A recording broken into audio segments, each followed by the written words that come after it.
लेकिन इस बीच एक बड़ी खबर आ रही है, वो बता देते हैं। रूस पर यूक्रेनी सेना ने काउंटर अटैक किया है।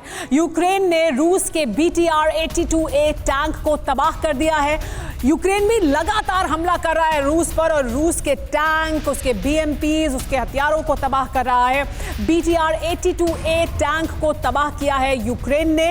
रूस पर यूक्रेनी सेना का यह काउंटर अटैक है, और इस तरह से लगातार यूक्रेन की तरफ से हमले किए जा रहे हैं। रूसी सेना के अहम टैंक्स पर, उसके अहम व्हीकल्स पर, उसके BMPs पर, ऐसे तमाम जो टैंक्स हैं उनके मलबे आपको पूरे यूक्रेन में जगह जगह दिखाई दे जाएंगे।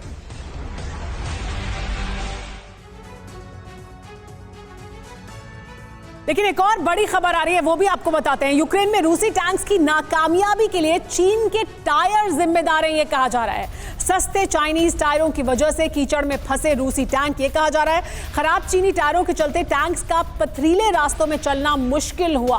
खराब टायरों की वजह से रूसी टैंकों को सड़क का इस्तेमाल करना पड़ा, और जहां वो फंसे, सड़क मार्ग का इस्तेमाल करने से यूक्रेनी सैनिकों के टारगेट पर आए ये रूसी टैंक। करप्ट अधिकारियों ने चीन से सस्ते टायरों की डील की थी, ये भी दावा किया गया। इस तरह की रिपोर्ट्स सामने आई हैं। ये बड़ा दिलचस्प है। अश्विनी सिवाज जी, क्या वाकई ऐसा है? क्योंकि इस तरह की रिपोर्ट्स आई हैं कई सामने।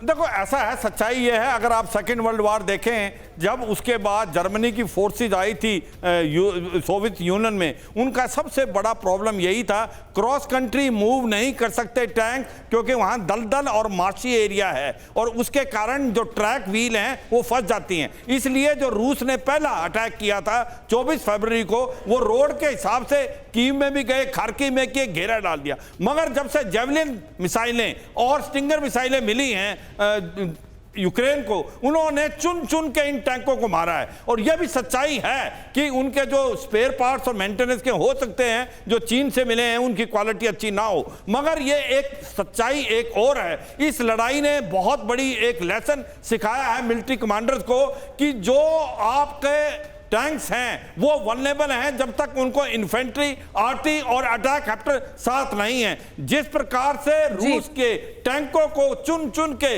यूक्रेन ने बर्बाद किया है, और उससे बहुत कुछ होगा। ड्रोन्स का भी मैं बताना चाहता हूं सुमेरा। और अश्विनी जी, मैं वहां लगभग रही 1 महीने तक, और हमने ऐसे तमाम रूसी टैंक्स और उनके मलबे को देखा है। एक एक जगह पर 8-8, 9-9, 10-10 रूसी टैंक्स जो तबाह किए हैं यूक्रेन ने, इन हथियारों के बल पर, जो उसे अमेरिका से मिले, जो से और स्ट्रिंगर मिसाइल, जो ड्रोन्स, जो आपके स्विच ब्लेड ड्रोन्स हैं, वो टॉप अटैक करते हैं और काफी टैंक और कुछ सेकंड्स में तबाह कर देते हैं। ये हमने बहुत देखा वहां पर जमीन पर। लेकिन हम अर्थव्यवस्था की बात कर रहे हैं, रूसी अर्थव्यवस्था की, और उससे जुड़ी एक और बड़ी खबर आ रही है, वो आपको बताएंगे। रूस आर्थिक मोर्चे पर अमेरिका को बड़ी चोट दे सकता है, ये जानकारी मिले आई है। ये खबर दिखाने के लिए हम ऊपर का रुख करते हैं, ऊपर के स्टूडियो से आपको बताएंगे। दरअसल हो ये रहा है कि रूस लगातार ये कहता रहा है कि वो भी आर्थिक प्रतिबंध लगाए, और क्योंकि अभी तक अमेरिका ने आर्थिक प्रतिबंध लगाए थे, अब रूस ये दावा कर रहा है कि वो भी, और इस तरह की खबर सामने आ रही है कि वहां से भी आर्थिक प्रतिबंध लग सकते हैं। कैसे होंगे ये प्रतिबंध, क्या इसका असर होगा, इसके बारे में बात करते हैं। आइए ऊपर के स्टूडियो तक पहुंचते हैं। दरअसल अलग अलग सोर्सेज रूस में दावा कर रही हैं कि कैसे आर्थिक प्रतिबंध लगाए जाने चाहिए। रूस पर यह कहा जा रहा है कि किस तरह से रूसी संसद के अध्यक्ष हैं जिन्होंने ये बड़ा बयान दिया है, वोलोदिन ने बड़ा बयान दिया है। रूस को पश्चिमी देशों की प्रॉपर्टी जब्त करनी चाहिए, ये कहा है वोलोदिन ने। परवाह देश की, सोमवार से शुक्रवार रात 10 बजे TV9 भारतवर्ष पर।